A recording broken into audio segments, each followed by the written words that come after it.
বন্ধুরা, একটা বাম্পার সুখবর এসছে। আপনারা সবাই জানেন ভারতের যে আর্থিক বর্ষ রয়েছে সেটা 1 এপ্রিল থেকে শুরু হয় আর সেটা পরের বছর 31শে মার্চে শেষ হয়ে যায়। উদাহরণ হিসাবে আমাদের যে ফিনান্সিয়াল ইয়ার 2023 রয়েছে সেটা প্রায় 2 মাস আগে থেকে শুরু হয়ে গেছে আর পরের বছর 2023-এর 31শে মার্চে শেষ হয়ে যাবে। এভাবেই আমাদের ফিনান্সিয়াল সার্কেল চলে। আর যখনই ফিনান্সিয়াল ইয়ার শেষ হয় তারপরই দ্রুত জিডিপির পরিসংখ্যান রিভিল করা হয় না। মানে আমাদের দেশের অর্থব্যবস্থা কোন গতিতে বেড়েছে সেটার পরিসংখ্যান ফিনান্সিয়াল ইয়ার শেষ হওয়ার 2 মাস পর রিলিজ করা হয়। আর এই পরিসংখ্যান চলে এসছে আর ভীষণই চমকে দেওয়ার মতো পরিসংখ্যান বেরিয়েছে। ভারত সরকারের তরফ থেকে বলা হয়েছে ফিনান্সিয়াল ইয়ার 2022-এ মানে এটা 31শে মার্চে শেষ হয়েছে 2 মাস আগে, এই পুরো 1 বছরে ভারতের যে জিডিপি গ্রোথ ছিল সেটা 8.7% ছিল।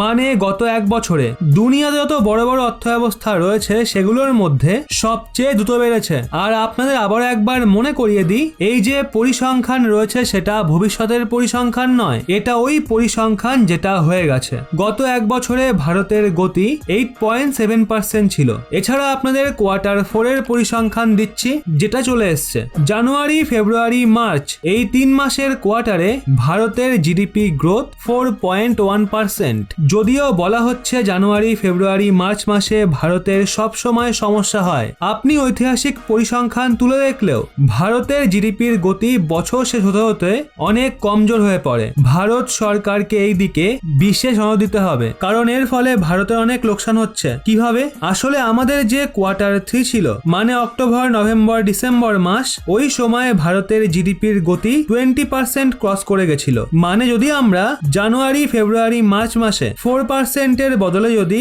6-7% এর হিসেবে এগোতাম তাহলে আমাদের যে টোটাল গোটা বছরের গতি ছিল সেটা 10% পার করে যেত আর আমরা ইতিহাস রচনা করতাম।